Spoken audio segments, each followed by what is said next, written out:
2022 model. Ayan, since ano tayo mga idol, since brake pad tayo. Ayan, yan yung ating pamalit. Ito, ayan o, sukat man siya.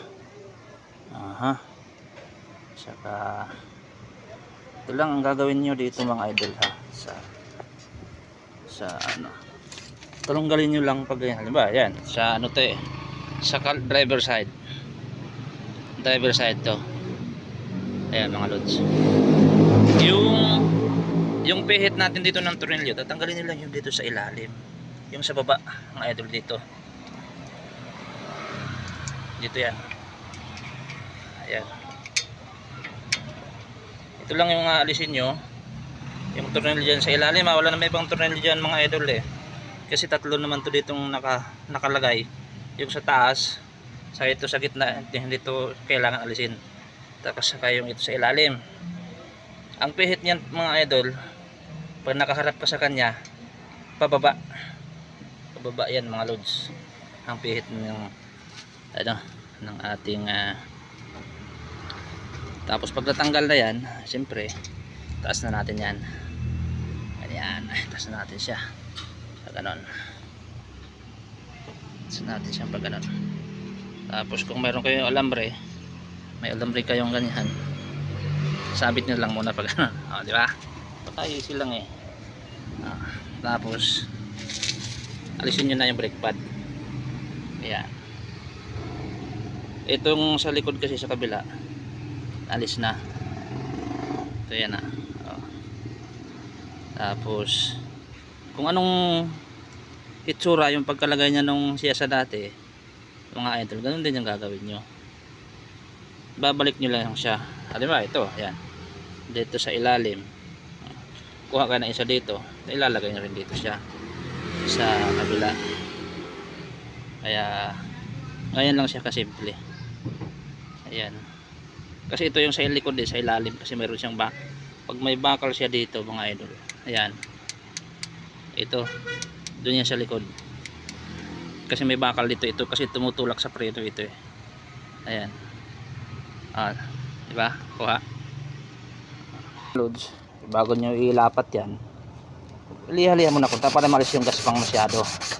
Ayan, kung wala kayong helper, siyempre mahihirapan ka dahil wala kang hahawak sa camera, walang magliliha, di ba? So kailangan mo isang kamay lang, ilapag mo lang siya dyan, tapos ganyan mo.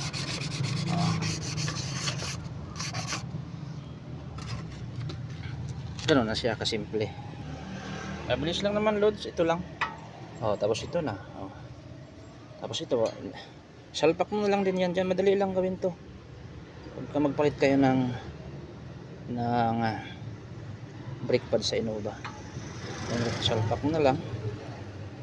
Tapos ayan isalpak na natin yung dalawang preno, yung brake pad. So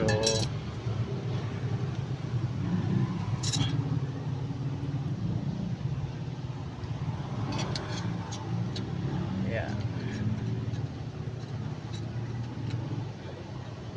salpak na natin. Ngayon ito ang problema kasi gawangan ng manipis na yung dating nakakabit, tumuhos yan dyan. So pagka ibaba mo yan, susubra siya, hindi siya mapipit dito sa dalawang yan kasi makapal. Kaya ang gagawin mo dyan, kuha ka ng tools, tutulak mo siya papunta roon. Ayan mga lods, tutulak mo siya mga lods. Pagka itulak nyo yung pin ng preno, kailangan nyo buksan yung brake fluid tank dito sa buksan nyo lang yan para maitulak nyo yung pin ng preno. Pagka itulak nyo yun, kasi ano yun yung hangin, kasi pagka itulak mo yun, napipigilan, hindi siya makakalabas dito. Kaya hindi mo maitutulak yun kasi matigas. Pag hindi mo buksan yan, kailangan mo buksan yan para pag tulak mo ng pin ng preno, aatras lang tong itong fluid niya, yung brake fluid. Ayan mga idol. Ayan, bilis lang. Tapos na wala pang Yung isang gulong wala pang 15 minutes. Oh, mga 10 minutes lang yata. Wala pa. Ayos na yan. Ayan mga lods. Madali lang yan gawin mga lods. Kaya lang hindi nakikita sa atin yung mga gumagawa. Papalimandaan din yan.